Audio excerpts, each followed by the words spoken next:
అదే చెప్తున్నాను సార్. 100 కోట్ల రూపాయలు. ఒక్క నిమిషం ఇస్తాను,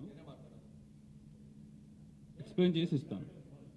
100 కోట్ల రూపాయల సేవా యజ్ఞం అనేది 100 కోట్లు అనేది we are acting as a bridge between the need and the సిఎస్ఆర్కి వాళ్ళకి నీడ్గా మనం బ్రిడ్జ్గా వ్యవహరిస్తున్నాం. 100 కోట్లు అనేది మా టార్గెట్ మాత్రమే. 100 కోట్లు మా దగ్గర ఉన్నాయని మేము చెప్పలేదు.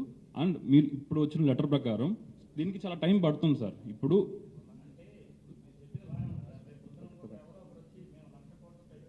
సార్ ఆ కాన్సిక్వెన్సెస్ అన్నీ అదే చెప్పబోతున్నాను.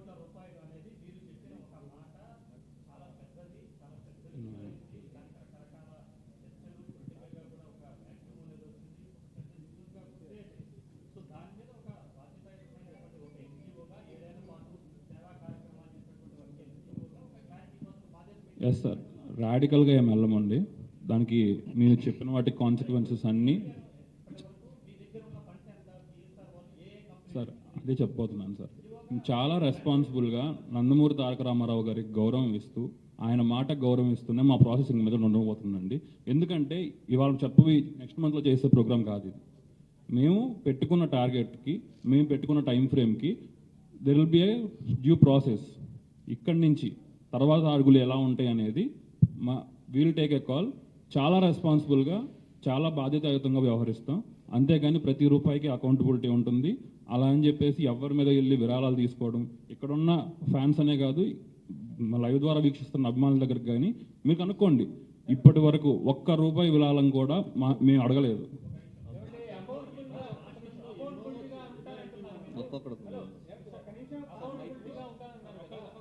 ఇప్పుడు 7 సంవత్సరాల్లో మీరు ఎంత ఖర్చు పెట్టారు, ఎంత ఏ సంస్థలు ఇచ్చాయి, ఎంత ఖర్చు పెట్టారు, 7 ఏళ్ళలో ఏం జరిగింది అని వైట్ పేపర్ ఇవ్వగలరా? మేము సిఎస్ఆర్లు తీసుకోలేదండి. 7 ఏళ్ళు మా ఇంటర్నల్ టీమ్ కంట్రిబ్యూషన్తోనే మేము చేశాము. పైగా ఈ 7 ఏళ్ళు మేము చేసినవన్నీ చాలా చిన్న కార్యక్రమాలు, ఒక్క ఎన్టీఆర్ మీల్ తప్పితే లోకల్లో జరిగే కార్యక్రమాలు.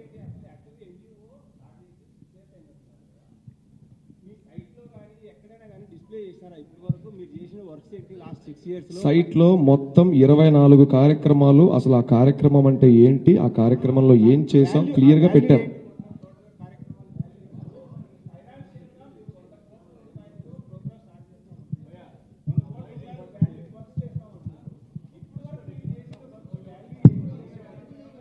అదే సార్, ఇప్పటి వరకు మేము చేసిన వర్క్స్ యొక్క వాల్యూ అడుగుతా. ఒక్క నిమిషం సార్.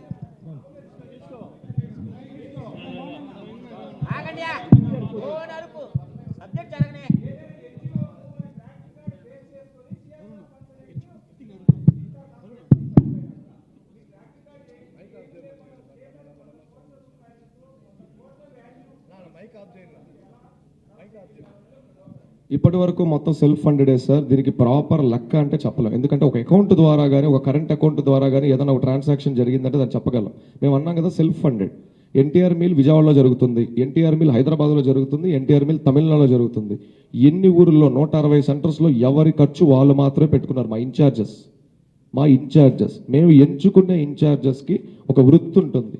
వ్యాపారం అవ్వనివ్వండి, ఉద్యోగం అవ్వనివ్వండి, వాళ్ళ ఊర్లో వాళ్ళు ప్రోగ్రామ్ నడిపించుకునే శక్తి వాళ్ళకు ఉంటుంది. సో వాళ్ళు ఎంత ఖర్చు పెట్టారో మాకు చెప్పక్కర్లేదు. అండ్ మా నుంచి వాళ్ళకేమి, వాళ్ళ నుంచి మాకేమి టూ అండ్ ఫ్రో ట్రాన్సాక్షన్స్ అనేవి లేవు. అందుకే నేను అమౌంట్ బయట చెప్పలేము ఇప్పటిదాకా జరిగింది. బట్ ఇక మీదట జరిగేకి మాత్రం ఒక రికార్డు ఉంటుంది. సిఎస్ఆర్ ఫండ్స్ అలా వస్తాయి. అండ్ సిఎస్ఆర్ ఫండ్స్కి మేము ఎలిజిబుల్ అంటే ఎస్, వీఆర్ ఎలిజిబుల్. హలో చెప్తున్నాం, ఒక వ్యవస్థని రిజిస్టర్ చేసి 3 సంవత్సరాలు అయి ఉండాలి సిఎస్ఆర్ ఫండ్స్ ఎలిజిబుల్ అవ్వాలంటే. This is the first thumb rule. ఇంకొక 2 రోజుల్లో మేము 3 సంవత్సరాలకు ఎలిజిబిలిటీ ఫస్ట్ క్రైటీరియా వచ్చేస్తుంది. అంటే రాకుండానే, ఎలిజిబిలిటీ రాకుండానే మీడియా సమావేశం ఏర్పాటు చేశారా సార్? ఎలిజిబిలిటీ వచ్చాక ప్రోగ్రామ్ స్టార్ట్ చేస్తున్నాగా. ఎలిజిబిలిటీ రాకుండా ఊరువాడ స్టార్ట్ అయిందని చెప్పలేదండి. సిఎస్ఆర్ ఫండ్స్ అనేది గవర్నమెంట్ కన్సైకిల్లో ఉంటుంది. అంటే ఆ నియోజకవర్గ ఎమ్మెల్యే అడిగితేనే ఆ సిఎస్ఆర్ ఫండ్స్ కూడా రిలీజ్ చేస్తారు కొన్ని కార్యక్రమాలకి. అవన్నీ లేకుండా, అవన్నీ తెలియకుండా ఇప్పుడు సిఎస్ఆర్ ఫండ్స్ ద్వారా సేవా కార్యక్రమం అంటారు. అయితే పోస్టర్ లాంచింగ్లో మాత్రం 100 కోట్ల రూపాయలతో ప్రజాసేవ అని కార్యక్రమం అని చెప్పారు.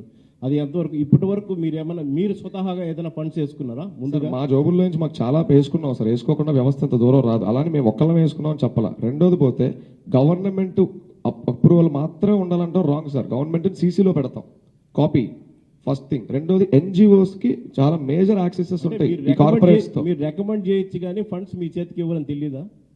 అదే సార్ నేను అంటున్నా, ఫండ్స్ మా చేతికి ఇవ్వకపోతే మాకేంటి సార్ ప్రాబ్లం? ఆ ఊర్లో పని జరుగుతుంది కదా.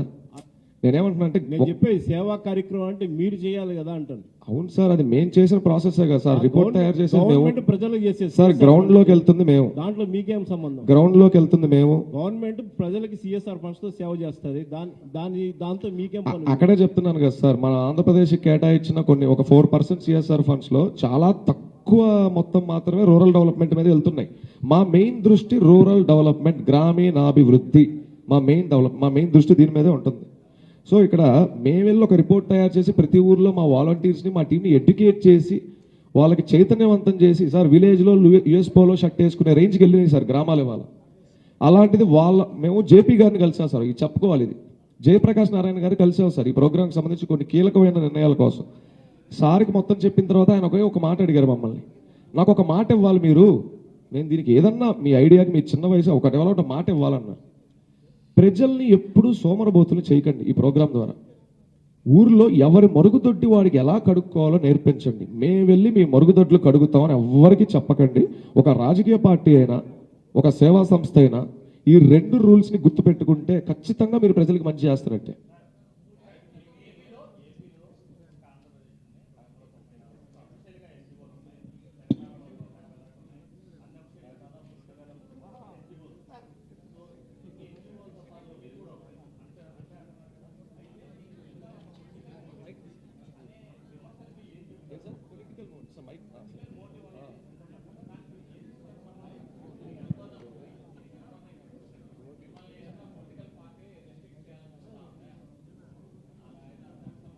ఫస్ట్ ఆఫ్ ఆల్ మీ వెనక ఎవరో ఉన్నారని ఒక 5 రోజుల నుంచి ఒకటే రాసేస్తున్నారు.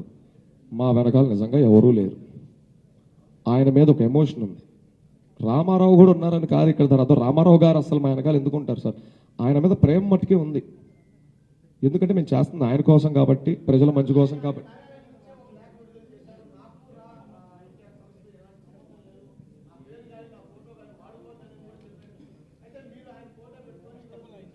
సార్ ఇప్పుడు అదే సార్, మన ఇంట్లో మనకు ఒక కుటుంబం ఉంటుంది సార్, లేదా మన ఫ్రెండ్ సర్కిల్ ఉంటుంది. ఎప్పుడు పక్కన ఒక 2 ఫ్రెండ్స్ ఉంటారు. ఆ 2 ఫ్రెండ్స్ ఏం చెప్తున్నారో మాత్రమే మనం వింటాం, కానీ ఆ గేటు బయట అల్లాడిపోయేవాడిని మనం అంత ఫాస్ట్గా చూడలేము సార్. అసలు హీరో గారికి మా గురించి ఎలాంటి మాటలు చెప్పారు అంటే, నేను పత్రికా సభ్యుల నుంచే నేను కొన్ని విన్నాను. నేను పేర్లు చెప్పలేను. మీ వెనకాల ఏదో పెద్ద రాజకీయ పార్టీ ఉందని, మీరు ఏదో ఒక పార్టీకి బీ టీమ్ అని, హీరో గారికి తక్షణం మీ గురించి ఇలా చెప్తున్నారు. హీరో గారు అందుకే మీ గురించి భయపడి ఆ లేఖను వదిలారు. అందుకే మిమ్మల్ని హీరో గారు కలవడానికి ప్రయత్నించలేదని చాలా బలంగా వెళ్ళింది. ప్రోగ్రామ్ స్పాన్ పెద్దదైతే నిజంగా వెనకాల ఎవరో ఉన్నట్ట.